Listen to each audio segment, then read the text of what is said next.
Evolution is a term to define only one organism, and that's the self. The self is the universe, the self is the Alpha and Omega, God and infinity. And that's the only thing that evolves, because we are all part of the self. Nothing goes through an evolutionary process alone, or without direct benefit to the whole.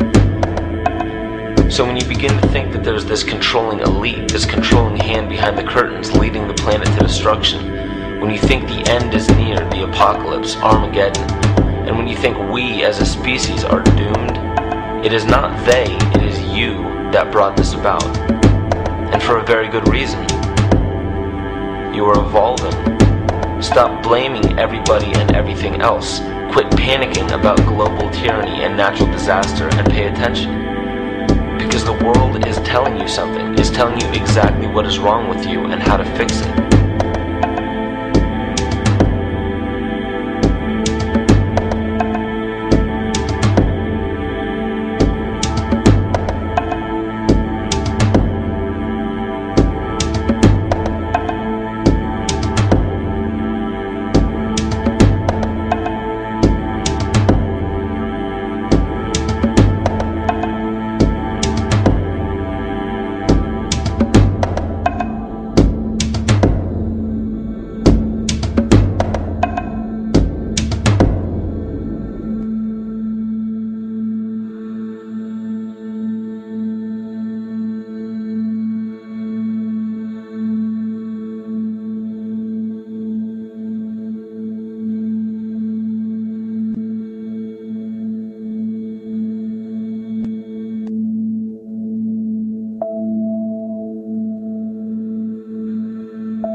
The Earth is believed to have formed 4.6 billion years ago. Within the first 150 million years, it began cooling and releasing gases from the lithosphere, which created the earliest forms of the Earth's atmosphere. Prior to the creation of this atmosphere, the sun's ultraviolet radiation made for uninhabitable conditions. But as the Earth cooled further, water condensed in the atmosphere, and oxygen accumulated, making way for organic compounds. This spawned single-celled organisms, and then plant life. And down through time, the evolutionary chain continued. And then we arrive at a species that does not seem to fit as well as the rest.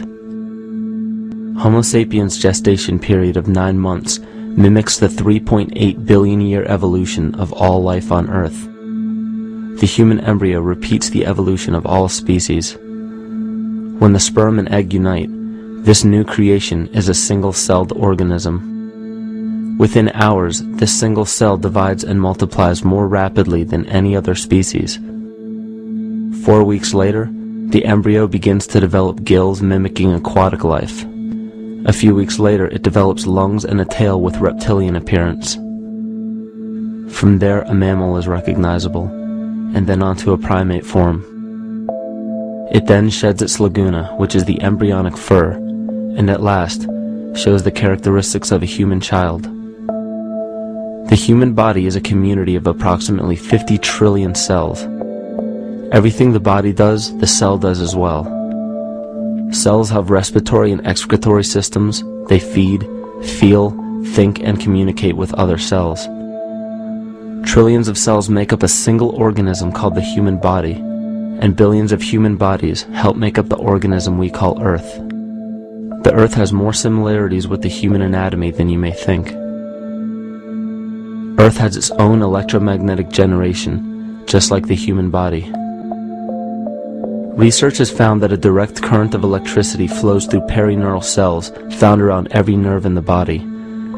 These pathways are called energy meridians and have been used in the practice of acupuncture for at least 2,000 years. Dating even farther back is the notion of dragon paths or ley lines in which many megalithic structures and stone monuments were erected, marking the energy meridians of the Earth. These energy meridians are generated by the resonant frequencies of the Earth, called the Schumann waves. Each planetary body has its own resonant frequencies, and is determined by the circumference and diameter, as well as the speed of orbit and rotation. The Earth's resonant frequency starts at 7.83 Hz and ends with the 7th harmonic at 43.2 Hz, correlating with the 7 chakras. Ultimately, the greatest discovery of our Earth is its consciousness. A visible attribute of consciousness is an energetic field that governs the shaping of organisms. Morphogenesis is a scientific term to explain this very shaping of tissues, organs, and entire organisms. Consciousness is the creative force of the entire universe. It has been given many names such as God, Yahweh, Krishna, nature, the field, and divinity. The entire universe is in fact a single living, conscious organism with complete awareness of itself. The reason why it may seem difficult to comprehend this is because our understanding is typically limited by our language. When we hear the term conscious organism, we tend to anthropomorphize its definition. By giving it human qualities, we mistakenly look past what an organism truly is in the first place.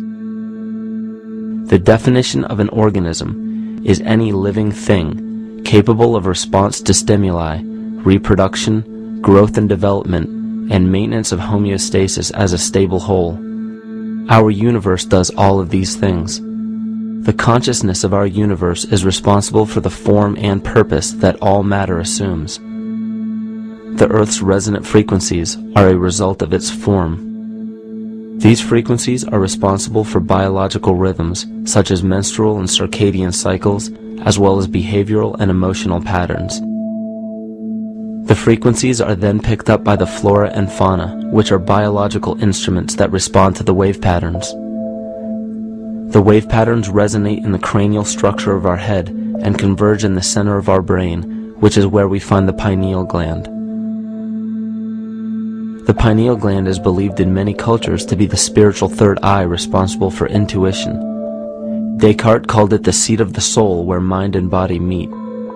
Each individual cell in our body receives an electromagnetic impulse from our central nervous system. They receive the very same impulse that was disseminated to every biological instrument from the earth. An explanation of our conscious universe has been attempted by religion, science, and philosophy. The neglect of biological nature from any organism causes illness. A divorce from nature, exile from Eden, confounding of tongues, they are all symptoms not of a biblical God or deity, but the true self. The greatest and only threat to ourselves is a loss of self, the death of our divinity. As we barrel through history with oceans of information, yet barely a drop of wisdom, we have to understand how we lost ourself.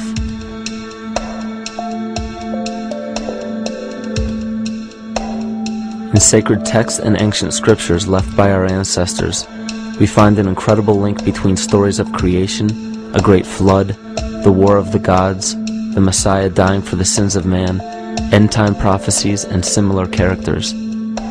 These correlations show up in myths from cultures that supposedly had no contact with one another due to distance in geography and time. The common thread we find that connects all of mythology has its roots in the stars. One of the most revealing accounts is the battle of the gods in heaven and the ensuing flood. In the Bible, Lucifer rivaled the Lord and was defeated and cast down to earth. In the creation myth of the Enuma Elish, we find a similar story of Tiamat being defeated by Marduk and cast down to the abyss of Apsu. And chaos, Tiamat, the mother of them both. Apsu and Tiamat's waters were mingled together, meaning that the chaotic waters of Tiamat were somehow mixed with the sweet waters of Apsu. Apsu was the Sumero-Akkadian god of the abyss beneath the earth. Tiamat, also known as Lucifer, was known as a serpent or dragon and was defeated by Marduk. Marduk was the father of Nebo or Mercury, and Mercury is the same mythological character as the Zoroastrian Mithra, the Egyptian Hermes Anubis, and the Gnostic Hermes Christos,